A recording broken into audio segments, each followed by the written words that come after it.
Who is your anti-role model? The person you never want to be like when you grow up. Man, there's so many. Really? There's so many people that you like just don't like. You look at them and you think like, oh, that person kind of sucks. Anti-role like a pub. model. I don't know. Right? Definitely like, all right. So like, I've always had this thing in the back of my head. It was never a big thing, and my father's never even mentioned it. So it's like, it's not. But my grandfathers both died for alcohol related stuff, and so I've always had it in my head that like, I never like was afraid to drink, and I've drank plenty, like hard liquor, and I've drank to excess plenty of times. But I've always had this thought that like, I don't want to become an alcoholic. I don't want to do that, because that would be a real like cliche if like I did that. I couldn't do that. So like, if anything, like I guess my grandfathers are my anti-role models in a way, because they were both real scummy pieces of shit who like abused their wives and drank to excess and ended up dying because of it in both cases. That's a good answer. I had a manager who didn't take care of his people. It was I don't want to out him too much. It was one of my managers at Cisco. I had a bunch of them, and it was almost like this guy made his career fucking over people. Like Cisco had this thing where they would fire something like 20% of the staff every quarter. Like it was the bottom 10%. The bottom 10%. So 10% of your staff would get fired every quarter. And you might think every quarter? Yeah. God damn, we run out of people in a year. Dude, you might think like, how hard is it to be in the top 90%? Yeah. But when, like, if you're in a group of 10 and they fire 4 people a year, like, if you trip, if you miss one deadline, if you miss anything, you could be that 1 in 10. Like that could be a thing. Was there ever sabotage? Because I'm going to tell you right now. Let me go on. Okay. Yes. So other managers didn't do this. Like they had a policy of doing it, but most managers were like, I don't have a bottom 10%. I like all my guys. If I were to fire, I want to be firing a good person. He was like, nope. You know, like fucking Hunger Games. They always found a way to fire someone quarterly. I've told the story before. There was a guy, he was in San Jose. The guy was a superstar. He comes out here. He was going through a divorce, and he had 3 months where he just wasn't the best version of him. Manager fired him. Didn't last 1 quarter under my manager. And he had all these like awards from work, like crystal trophies and shit like that. And it's burned into my head. He took his trash can and he swooped all his like awards into the trash can and walked out the door. It worked under my manager for 1 month. Now, is this a guy who was competing with you? Like no, he was did my your boss. Excellence? No. I'm saying, did your excellence sort of slide this guy to that role of getting fired? Okay. So I was young and I was an asshole, and I used to point out whenever he was stupid because he was dumber than me. And well, you know, he would just like not know what day of the week it was sometimes. Not know what day of the week it was. Yeah. You know, he'd be like, How many 2 days from now. Are there in an office? Right. Yeah. But like if every time he slipped, I would like. Of course. Yeah. This is where I was headed with this. Of course. So did you look at this guy and all of his crystal trophies with a bit of fear for your family? Oh no, I'm talking about the manager. Now, this guy and his crystal trophies. I thought I was going to learn something from him. Like I didn't. Yeah. No. I was. That's where I was going with this. I was like, do you see this new? Because I'm thinking like, we're a baseball team. You know, and I'm starting pitcher over here, and all of a sudden you get Greg Maddux in. He's got fucking Cy Youngs all over the wall over there, and this is the guy you brought in. Him. I'm hoping for his downfall. I left my company and went to Cisco. Was this like it was just an IT. Your account? This was just all IT people, and it's like if you don't fulfill your IT responsibilities in the bottom 10, and this wasn't like the sales or some other department. It was just this one. Like it wasn't a total Cisco policy. No. Yeah, it was a Cisco policy, and he got the idea from GE, where apparently it was a policy there too. And anyway, yeah, so I left my company and went to Cisco hoping to work with people better than me. I was kind of like the lead dog in a sled team at QAD. And when I went to Cisco, I was like, I'm going to be surrounded by people who are all lead dogs on their sled team. So when this guy came, I was like, this is going to be great. You know, I'm going to learn from this guy. I'm going to be I'm going to grow. And he ended up getting fired pretty quickly. Was there ever a quarter where maybe your numbers aren't so great and you're like, maybe I'll go over to Jerry's computer and delete a few things? No. But I did take my turn in the barrel. Maybe once. I'll add an extra 0 in this huge line of code on Jerry's desk.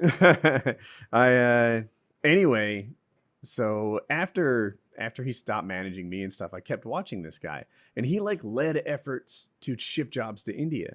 And he led efforts to like get interns to do jobs. And he always found a way to get like cheaper labor, fire people. Like his career was built on fucking employees. Efficiency. But it didn't feel like that when you work for him. You Of course know? not. Yeah. Yeah, when you work for him, it was always like, we need to find a way to have fewer people like you. And that was his career. So, and he didn't grow anyone. No one like did well and became managers or whatever their dreams were. He was always like, all right, I've got these 12 guys doing stuff for me. How can I make that 10? You know, how can I get that 6 and have 2 of them be interns? How can I, you know, get half of their jobs and ship them to India? How can we do this? And when you work, and there was never a like, how can we get Matt to the next level? How can we make Matt some sort of architect or whatever? No, not that. It was always fuck your staff. So if I had to pick an anti-role model, been a good work model, environment, right? Like if everybody's constantly stressed out, like you'd think that in and of itself would take some productivity out of the mix because people aren't sleeping as well. They're in their free time. They're not getting true rest because you need real rest and free. Like, no, that's a real thing. Like if these people are worried, I'm just saying that like, maybe it's a bad like killing the slowest worker or something every like in one of those gulags or something like that. Gold production. Yeah, that's a good model to run this on. We got a whole lot more coal now than we did before. Well, if you're the guy in charge, who fucking cares about the coal miners, right? So I was senior to this girl, right? This girl named Tracy, and I just came into the job with a lot more experience with her. I was a higher pay grade, and we were both working on projects. The projects were not alike; they weren't the same thing, whatever. But I was doing well on mine, and she was struggling a little. And he comes over and he's like, you know, I heard Woody smoked you on his project, and it's like, that is not coming from me. You know, like, why are you saying that? Why are you like getting on her? Like that's not how you do this. Breeding weird competition between your staff. This isn't teaming. Maybe. You know what? You need that attitude. It sounds like that's what he was doing. Like maybe it almost feels like if he ever were to withdraw and not have you guys under this like crazy system, that you might all stop and go, God damn, Rich is stupid, huh? Why is he our boss? Let's talk to Carl. He'll fire Rich in a heartbeat. I know it. Like it was like he kept you on your toes. That happens. Yeah. This does make sense if it were a sales department. Because like if you look at the breakdown of any sales department, it's not like the top 10% get 20% of the sales and like the top 50% get 60% of the sales. Like across the board for cars, for anything. I mean, I'm sure Kyle will confirm this. That top 10, 15% of people are making 75% of the sales. Yeah. They're making the overwhelming majority of it. And so in sales, it seems like that might make sense because that bottom rung person, it's like, yeah, you clearly aren't even competitive enough to be in this environment. You know, you're out of here. But if one of those good salesmen drops down, even that would be foolish. Like you wouldn't get rid of them after one bad quarter. You know, if they have a repertoire they can show you of look at this account, look at this account, look at this. So I don't know. It seems like a stressful environment. The big threat, if people were being lazy around the dealership, would always be new hires. It wouldn't be firing because fucking cares. You know, you're on commission anyway. You're just hanging out. It's like they got plenty of desks to sit you at. They don't care if you're there or not. So the threat would be a new hire. It's like, yo, lazy motherfuckers. I'm gonna get some new people in here. I'm gonna get some head knockers or some assassins or whatever the boss would call them. You know, I'm gonna get some really good people to come in here and replace you guys.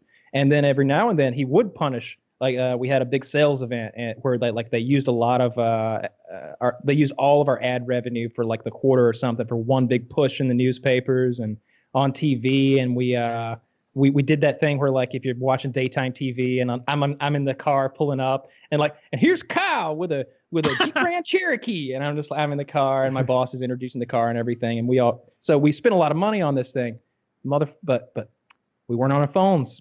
He saw that we weren't on our phones, so he makes a phone call and literally hires like a salesman for hire, like you think of like a gun for hire, like he goes and gets like a killer and brings him in. And this guy, this guy's selling 5 cars a day. He was a killer. And we're all just seething with anger that they brought this because it's a real tribal type thing where like if you're the new guy, it's a while before we're going to accept you or have any respect for you. We got to see you do something. Like we got to hear you say something smart at least, like give some advice or sell a car, do a thing.